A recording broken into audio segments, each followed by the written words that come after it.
Lanjut pertanyaan tadi dok, bener nggak sih hingga saat ini belum ada obat yang bisa menyembuhkan stroke? Monggo.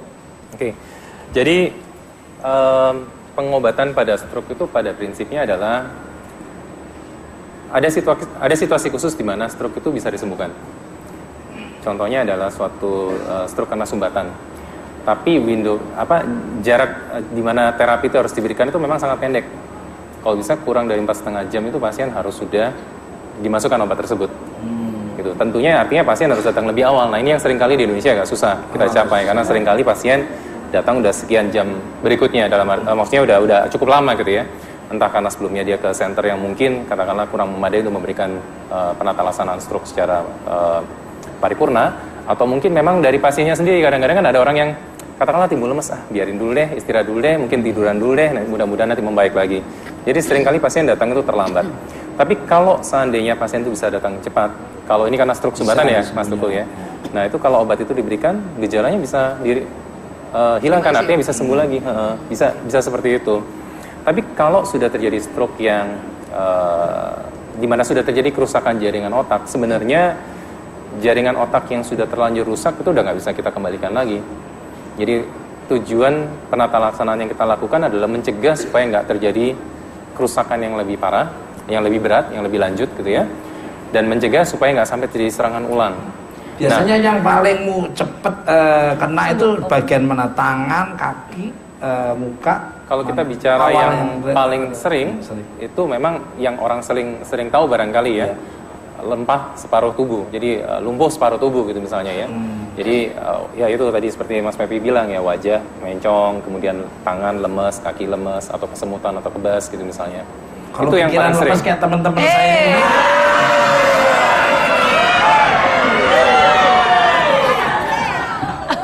Itu beda. Bukan beda ya. Beda Mas. Ini namanya penyakit pesimis ya. Jadi lengan dulu separuh. Serem ya. Entah kanan maupun kiri ya. Bisa kanan atau bisa kiri. Jatuh juga bisa ya dok ya? Jatuh bisa bikin stroke nggak dok? Mungkin yang terjadi sebaliknya. Stroke dulu baru jatuh.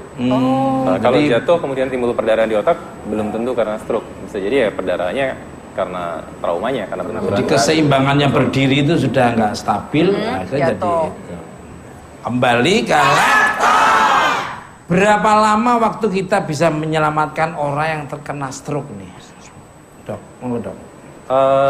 Jadi pada stroke sumbatan tadi yang seperti saya sampaikan ke Mas Tuku bahwa memang window periodnya sangat pendek, 4,5 jam tindakan itu harus sudah dilakukan. Tapi ini juga tergantung dari berat ringannya stroke itu sendiri.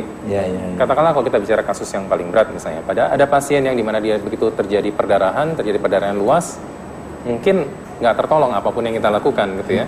Sebagian persentase pasien itu mungkin mengalami kondisi seperti itu, dalam artian begitu kejadian, nggak lama kemudian meninggal. Ada yang seperti itu. Tapi tetangga saya tuh sembuh cepat. Jadi gini. Gimana? Jadi cuma gini aja kan, dikasih ide, jalannya tuh udah geragap-geragap itu. Tapi kalau lihat duit cepet dia ngambilnya.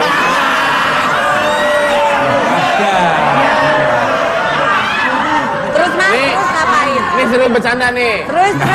Serius mau bercanda. Serius. Terus Mas. Jadi kalau pagi ini tradisional ini ya mungkin di atasnya herbal. Kalau herbal kan pakai jam ini pakai sinar matahari aja, matahari pagi. Dijemur dulu. Ya jemur vitamin D kalau zaman dulu didedein kalau bahasa Jawa. Tangannya terus gini. Oh, terus Mas. Sampai kalau capek terus naruh lagi. Kalau posisinya duduk. Duduk bisa, boleh gini cuma gini aja. Nanti kena sinar matahari gitu. Terus Mas. Alhamdulillah dia bisa sembuh Mas. Ya. Bener aku dipikir bercanda. Dia yang ngomong sih nggak percaya gitu ya. Ini bener cuma gini aja, gerakannya cuma gini loh, gini. Tapi sampai secapeknya, sampai sudah capek terus gitu. Tapi gerakan ototnya itu kan sarafnya itu posisi kerja. duduk ya. Nah nanti coba tangannya semua gini coba loh. Coba Mas. Gini. Nah berarti kamu gejala-gejala terus kaki ini. Kakinya bukan cadangannya, kakinya malah cadangan yang digini-gini. Sampai capek itu sembuh. Nanti kalau kamu udah bisa semua berarti tanda-tanda stroke itu sembuh tetangga saya, alhamdulillah. Udah gitu doang. Iya, namanya selamat. Enggak.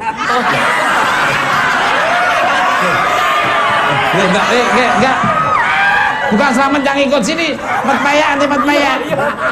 Slamet Paya. Iwan. Mat Paya, jalannya tuh di tembok tuh udah miring-miring, udah dia nempel-nempel tembok. Manggil-manggil saya, Kol. Kol. Selamat Paya. Sembuhkan akan cuma suruh gini aja. Bener ya? Kena matahari. Jam berapa tuh Mas? Pagi pokoknya jangan lebih dari jam 9. Jadi kamu koleng-kolengan sama matahari, kamu keluar jam berapa? Balik. Ya matahari terbit, dia tuh matahari itu tidak pernah nipu kita, dia on time. Iya. Dia sesuai dengan waktunya dia terbit. Kalau kalian kan harusnya datang malah terlambat. Nih bedanya manusia dengan alam itu tidak pernah membohong kita. Manusia yang sering bohongin alam. Bener nggak sih dok, gerakan yang saya lakukan ini bisa membantu menyembuhkan itu karena stroke ini? Syarat tadi yang tak omongin itu. Ya, jadi pada pasien pasca stroke memang komponen penting untuk pemulihannya adalah fisioterapi, rehabilitasi medik. Nah, sebenarnya banyak komponen fisioterapi itu bukan cuma aktivitas fisik saja gitu ya. Maksudnya bukan cuma sekedar ngangkat tangan, tapi itu salah satu bagian. Contohnya misalnya pasien dengan lemah separuh tubuh misalnya.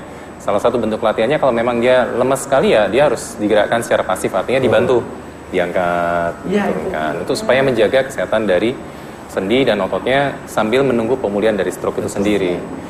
Selain itu juga banyak sih faktor lain. Contohnya ada stroke juga bisa disertai dengan gangguan fungsi bicara atau gangguan fungsi bahasa secara umum. Jadi ada orang yang pasca stroke kemudian nggak bisa bicara atau dia nggak bisa ngerti orang ngomong. Nah itu kejadiannya kayak paman saya itu Mas Tukul. Jadi dia itu stroke-nya udah termasuk stroke berat ya dok ya. Jadi dia begitu stroke sudah tidak bisa berbicara. Jadi hanya bisa berbaring di ngomongnya. Ya dan posisi wajahnya juga sudah Miring ya? Ya sudah miring. Seperti itu.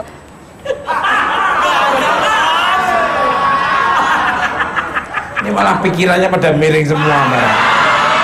Balik kalah. Bukan kebedah saraf. Itu bener itu kalau maaf ini kalau yang orang-orang yang duitnya mepet tuh cuma bener. Ke atas tapi ya. Matahari tapi kena matahari. Pagi itu Dede. Berapa lama Mas kayak gitunya? Ya sampai kan bilang sampai capek begitu kamu capek taruh les.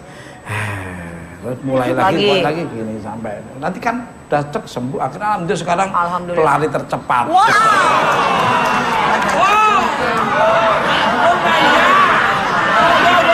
Really? Cepat ke pelosok di sana. Balik kalah. Bener. Ini bercanda nggak nih? Bener. Kita namanya Selamat Paya. Ini yang nonton internasional loh Mas. Nah ya bener. Ini kan hidup bertetanggaan mas saya ini tetangga tapi kan Selamat Paya itu tadinya kan dia jarang mandi terus jadi garuk-garuk balik kalah. Nah untuk pemirsa yang di studio saya akan memberikan satu kesempatan bagi orang yang ingin bertanya kepada Dokter Ferry, silakan. Ada yang mau bertanya? Silakan. Ya, oh Mas siapa? Pepi. Dia lagi. Nama saya Burhanuddin. Oh nama bapaknya? Oh nama Mas. Namanya aja. Siapa? Burhanuddin. Terus apa yang ditanyakan Mas Burhanuddin? Ada Mas Ada. Tukul, Iya, Pak. teman saya. Dia kena stroke udah 3 tahun. Usianya berapa? Usianya sekitar 41 tahun. Oh, masih muda. Terus? Nah, dia tuh kan baru kena serangan stroke 1 kali. Ya mudah-mudahan jangan ada yang kedua kali ya. Nah, untuk mengantisipasinya biar nggak kena serangan stroke yang kedua, gimana caranya tuh dok? Ya dok, biar sekali dia pernah kena ya, usia 41 tapi jangan sampai ada datang lagi serangan lagi dari musuh karena Bukan itu, stroke Mas, stroke, bukan musuh. Emangnya perang. ya, serangan lagi. Emangnya Ya, perang. jadi untuk pencegahan stroke itu yang penting adalah identifikasi faktor resikonya apa dulu. Jadi kita mesti tahu pada pasien ini dia stroke-nya apa? Apakah Awalnya dia stroke itu sumbatan atau stroke perdarahan? Karena pengobatannya berbeda.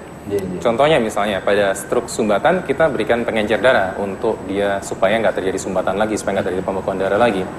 Tapi pada stroke perdarahan justru nggak boleh kita kasih pengencer darah, karena itu justru akan memperburuk perdarahannya kan. Jadi kita harus tahu dulu penyebab stroke-nya apa. Kemudian kedua, identifikasi faktor resiko. obesitas atau kegemukan ada atau tidak, pola makan harus diperbaiki, kemudian kolesterolnya normal atau tidak, gula darah normal atau tidak, hipertensinya ada atau tidak. Prinsipnya identifikasi faktor resiko dan dikontrol. Jadi kalau seandainya ada hipertensi, artinya harus minum obat. Bisa jadi harus minum obat untuk menurunkan tekanan darah tinggi, bisa jadi jangka panjang. Tentunya kita selalu sarankan untuk merubah gaya hidup. Merubah gaya hidup dalam artian Berubah gaya hidup, Mas Burhan. Gaya hidup. Iya. Biasanya hidupnya di darat, mungkin di laut. Artinya berubah. Bukan, Itu maksudnya. Gaya hidup bukan hidup darat laut. Maksudnya yang biasanya makannya sembrono ini lebih hati-hati. Maksudnya ya gitu kan, itu hanya untuk lucu-lucuan aja. Biar rame aja suasananya. Takutnya orang beneran dengerin lu, Mas. Ntar hidupnya di laut. Karena orang hidup di laut gimana tanggung jawab loh. Hidup di Ada yang ditanya Mbak Cynthia ke... Iya, saya Sudah mau puas Mas Burhanuddin?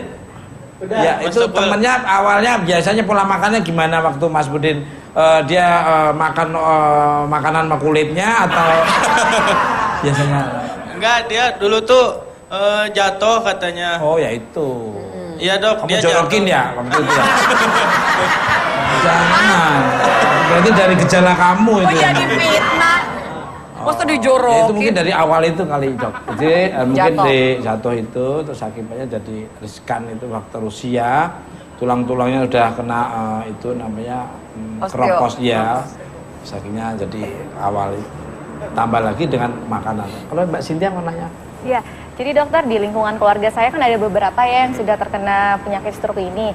Jadi saya mau tanya sebenarnya penyakit stroke ini termasuk penyakit keturunan atau Tanyanya. seperti apa, dok? Karena saya jadi was-was sendiri nih. Ya, oh bapak kamu saya, aman, kamu gak akan kena. Kamu Saya orangnya udah aman, membahagiakan kenapa? banyak orang kok. Iya. Kalau orang udah sering membahagiakan orang tuh jangan kena penyakit kayak gitu. Saya sama dok, Itu kayak Mas antisipasi. Tupul. Iya aja, nggak pernah, nggak kena. Iya, ya. Nggak kena karena aku membahagiakan orang. Ngeliatinnya ke Pepi sih mas, nggak bagian.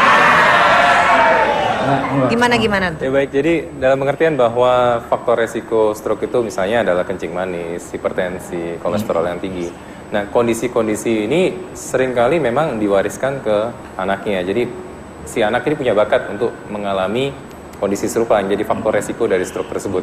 Jadi artinya kita harus lebih waspada kalau seandainya keluarga kita ada yang menderita stroke dan memang ada faktor resiko, kita harus lebih waspada untuk mengidentifikasi faktor resiko tersebut di diri kita. Nah tentunya untuk mencegah supaya faktor resiko itu nggak muncul ya itu tadi, basicnya sama sih ya. Jadi pola makan yang sehat, olahraga, jadi bukan hidup di darat atau di air ya mas ya. Itu turunan apa enggak tadi pertanyaannya? Iya. Gini. Turunan dalam artian bakatnya iya. Bakat penyakit Bakat sebelumnya penyakitnya, gitu. Secara bakat genetika ya? secara Ngapain genetika. itu begitu? Oke. Luar tepuk tangan. Jangan mau menang. Tepuk tangan.